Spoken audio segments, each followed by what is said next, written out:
Genesis Delay is a beautiful machine, but there's so many settings you can only get to via the editor or via MIDI. Here is the MIDI implementation chart. Different delay engines, delay time, modulation rate. There's a high pass, low pass filter, sample rate reduction, a sweep filter, resonance and depth, which is a lovely thing, but as I discussed in my last video, it only affects one channel, so not as useful as it might seem.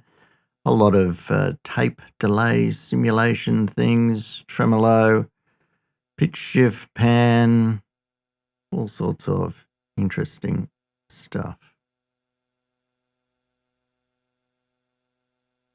And here are some of the timings that we can choose, which I've mapped onto the beat step.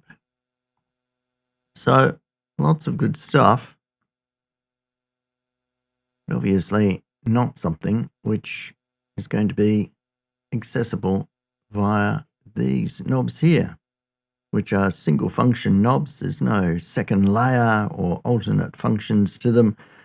So what do you do if you want all these extra things? Well, you need to either program lots of presets, and you can get to 8 presets here, but it's not a very friendly way to do it, I find, in actual practice, and it sort of breaks the whole sort of front control panel logic in my mind. Anyway, the other way to do it is to use a MIDI controller. Here I've got a beat step. In hindsight, probably not the best one to use because endless encoders don't really suit what this is, and then you can't actually see what the value is as you turn the knob, but it's better than nothing. What I have done though is map these keys to the actual beat divisions like dotted halves or quarters or 16th notes, things like that. If we get a very simple pattern going here.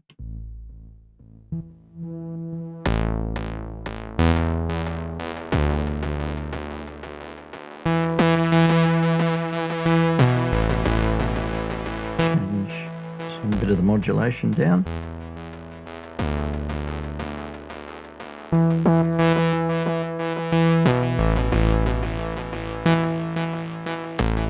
So this is going to change the beat divisions.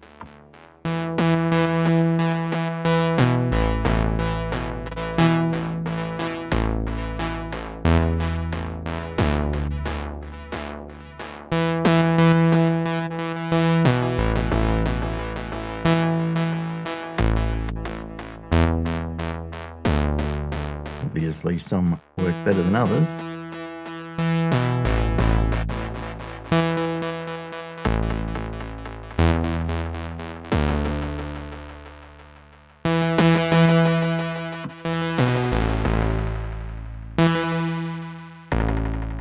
Now I've got the sort of usual divisions on the top and some of the weirder things at the bottom.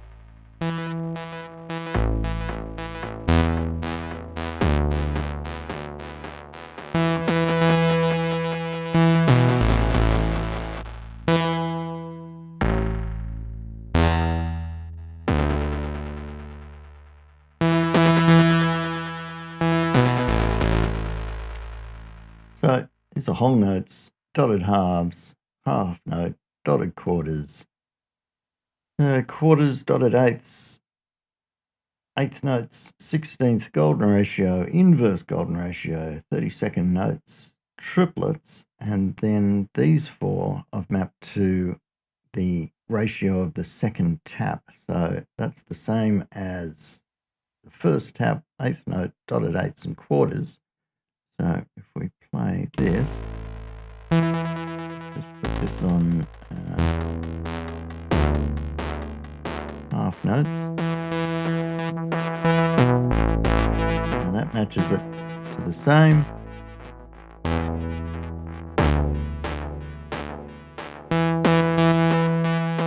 Eighth notes as the second tap, dotted eighths, quarters. So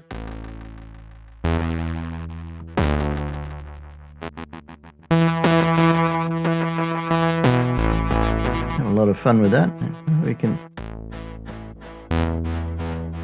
change the delay time, put it on the tape. So you can define within each one of these delay modes what the initial beat division is going to be and all the other parameters. Knowing though that these front panel controls will still take precedence. Now, just a matter of the routing here. The beat step is going into this little MIDI merger as well as a MIDI clock, and those two things together going into the 5-pin MIDI DIN input on the Nemesis. So it's getting a clock and it's getting MIDI data from the beat step. I've mapped out a few other parameters. So this is diffusion, distortion, high pass filter, low pass filter, sample rate reduction, wow depth, wow rate, wow noise, delay type.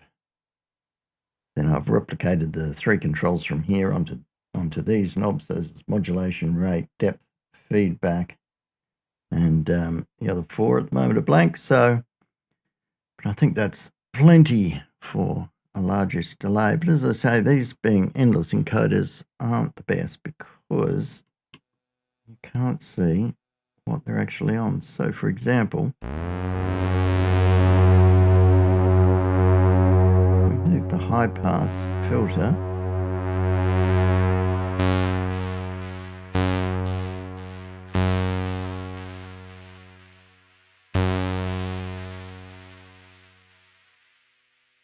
and then the sample rate reduction,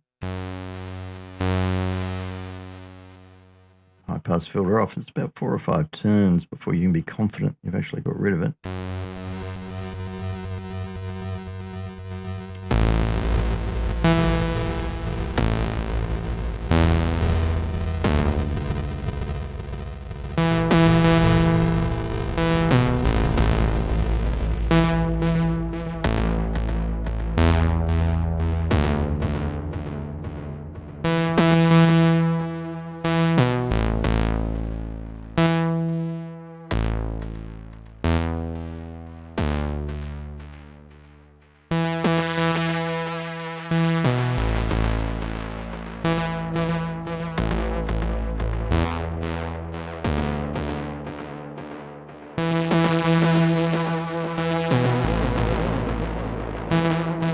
Wow depth, wow rate,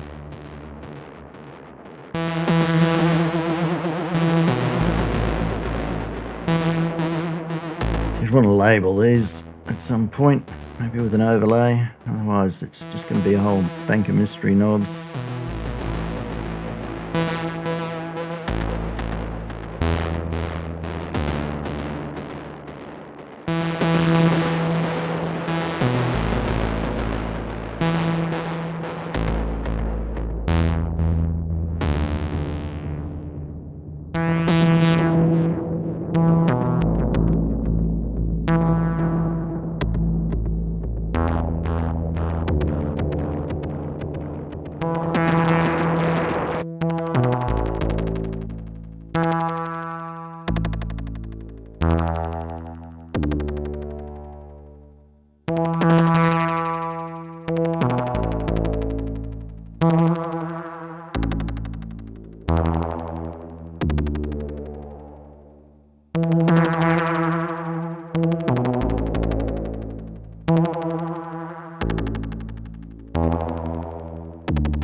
it is. A bit of MIDI control with the Nemesis unlocks a lot of power.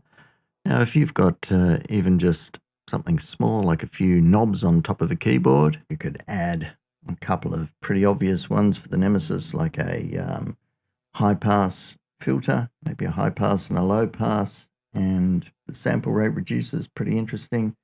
Or put all of these different beat divisions just on a single knob, and that could work quite well. And one of the problems with a lot of MIDI controllers is that they don't have an actual MIDI out.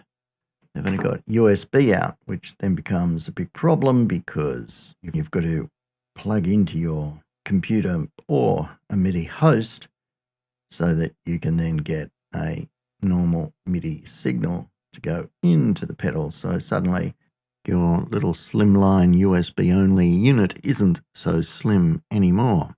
And the number of very slim units, which also don't need a MIDI host, is vanishingly small. So as usual, swings and roundabouts. Until next time, see ya.